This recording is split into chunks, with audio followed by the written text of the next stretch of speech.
Atmosfer monokrom memenuhi ruang imajinasi ini tatkala teringat sebuah perjuangan seorang perempuan yang lahir di daerah yang dulu dikenal dengan daerah Ujung Parah, dan sekarang orang menyebutnya Kabupaten Jepara. Perjuangan yang terkesan singkat namun sangat melekat hingga menjadi tonggak bangkitnya martabat suatu kaum minoritas yang tertindas dan serba terbatas. Ya, dialah Raden Ayu Kartini.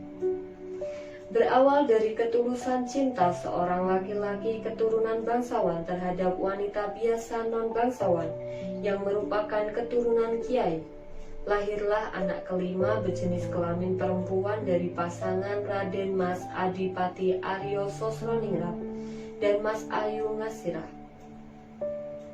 Siapa sangka 21 April akan menjadi salah satu hari nasional yang diperingati dari Sabang sampai Merauke. Ucapan dan postingan bertebaran di jagat maya media sosial, dan segala bentuk kegiatan pun tak kalah sepi untuk ikut menyemarakkan. Siapa yang tak kenal dengan lahirnya sebuah pemikiran hingga diperjuangkan di tengah suasana kolonialisme, di mana pengetahuan dibuat seolah tidak ditakdirkan bertemu dengan semua lapisan golongan masyarakat kala itu. Keadaan serba diliputi larangan tak berdasar dan berteman dengan keterbatasan tak berujung. Fasilitas pendidikan tidak dienyam oleh semua kalangan. Fenomena menikah dan menggendong anak di usia belia menjadi pemandangan yang kaprah.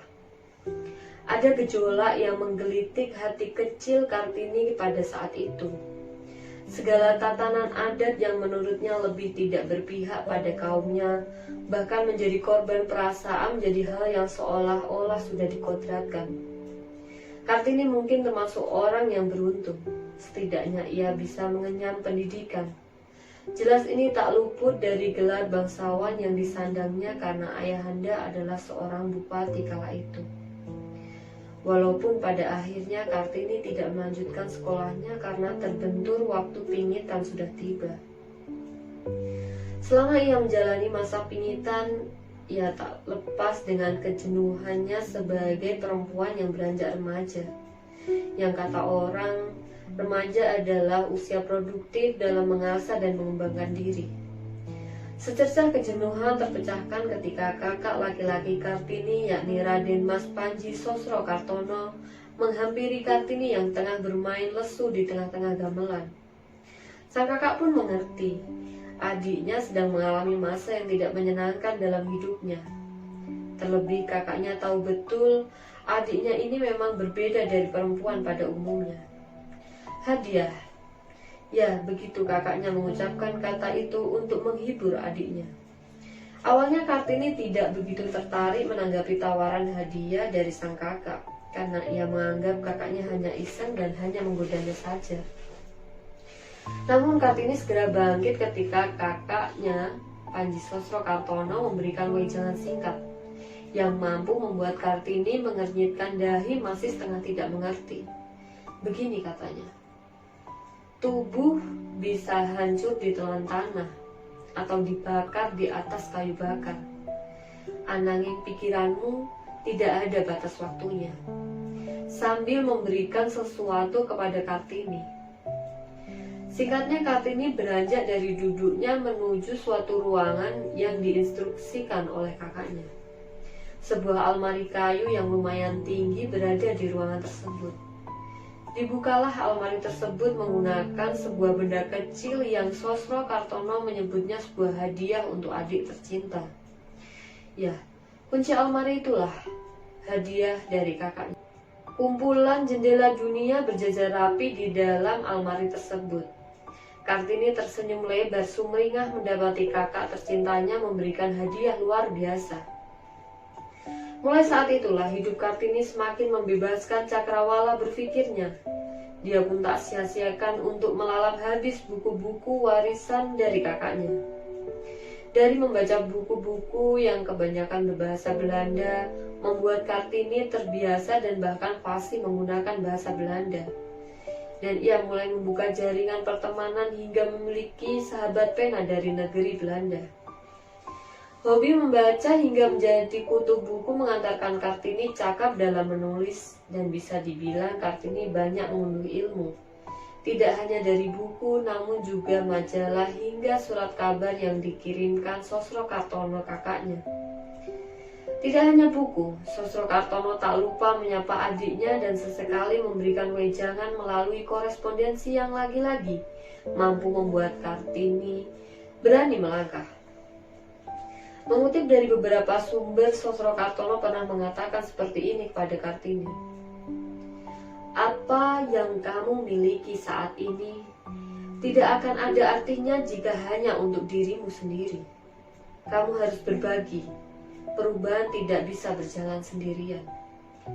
Berawal mengajarkan kedua adiknya yang juga dipingit bersamaan, yakni Kardina dan Rukmini, Kartini memberikan kebebasan untuk membaca buku-buku pemberian Sosrokartono.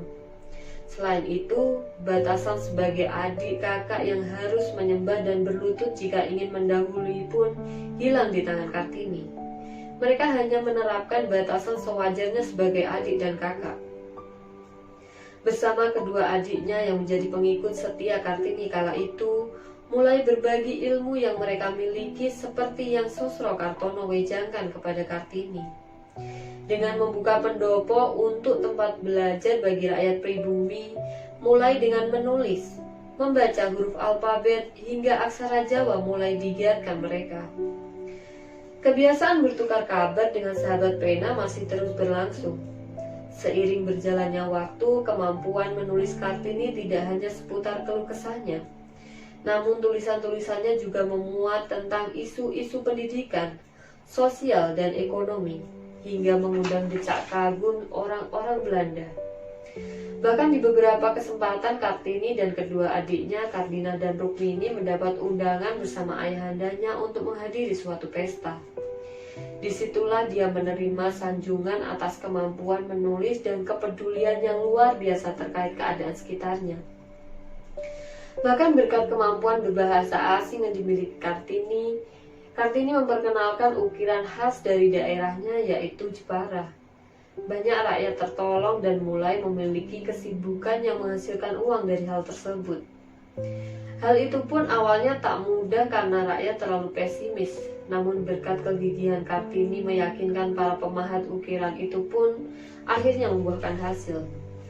Kartini sangat gigih ingin memperjuangkan dalam mengatasi kesenjangan rakyat dan bangsawan melalui pendidikan. Melalui kolega ayahnya dari Belanda dan sahabat penanya di luar negeri, Kartini menuangkan banyak isu dan sangat mengusahakan pendirian sekolah untuk perempuan dan pribumi. Inilah pintasan jalan menurut Kartini untuk mengentaskan keadaan sosial yang rendah saat itu. Niat baik dan mulia tidak sepenuhnya mulus untuk diwujudkan. Itulah yang dihadapi Kartini. Banyak pertentangan dari bangsawan yang saat itu tidak terlalu memperdulikan tentang kemajuan, apalagi pendidikan yang layak. Tak jarang apa yang digagas Kartini pada saat itu dinilai terlalu melampaui batas. Kartini sangat menentang adat pengurungan pada perempuan atau mereka biasa menyebut masa pingitan. Dan bisa dibilang Kartini sangat kritis terhadap adat yang terkadang dianggapnya terlalu keterlaluan. Dia berpikir bahwa semua manusia memiliki derajat yang sama, baik laki-laki maupun perempuan, bangsawan maupun non-bangsawan. Meskipun terlahir sebagai bangsawan tidak menjadikan Kartini egois dan berkutat untuk kepentingannya sendiri. Namun ia sangat tergugah bagaimana caranya kesetaraan dapat dirasakan semua orang. Mengutip dari salah satu surat Kartini kepada Nyonya Nelly Van Kol, dia mengatakan bahwa ada dua tujuan yang sedang ia perjuangkan, yaitu turut berusaha memajukan bangsa dan merintis jalan bagi saudara-saudara perempuan menuju keadaan yang lebih baik, yang setara dengan martabat manusia. Kartini sama sekali tidak ingin menjadikan orang-orang pribumi menjadi kebarat-baratan dan tidak lagi mencintai jati dirinya. Tidak, bukan seperti itu. Yang Kartini inginkan ialah apa yang baik pada orang-orang Belanda juga dimiliki orang-orang pribumi, seperti pendidikan dan kemampuan berpikir yang terbuka. Bagi Kartini, mencerdaskan otak tidaklah cukup, tapi pembentukan budi pekerti yang di dalamnya ada pula pembentukan akhlak mulia adalah hal yang tidak bisa disepelekan. Agar beradaban tidak hanya tinggal di permukaan. Mengutamakan pembinaan watak itulah yang Kartini mau untuk penerapan berbagai disiplin ilmu yang ingin Kartini wujudkan untuk pendidikan di negeri ini, terutama disiplin ilmu yang akan bermanfaat bagi masyarakat luas, seperti kesehatan, kedokteran, apoteker, obat tradisional, pamong praja, hukum, hingga agama. Getaran cita-cita yang ingin Kartini wujudkan untuk negeri ini semakin dirasakan bahkan ketika ia telah terbaring untuk selama-lamanya. Hal ini tak luput menjadi inspirasi dan semangat para tokoh pergerakan nasional beberapa tahun setelahnya. Mereka seakan tergugah untuk melanjutkan maksud Kartini untuk mentas dari ketertinggalan. Dan puncaknya adalah memperjuangkan dan meraih kemerdekaan untuk Nusantara tercinta.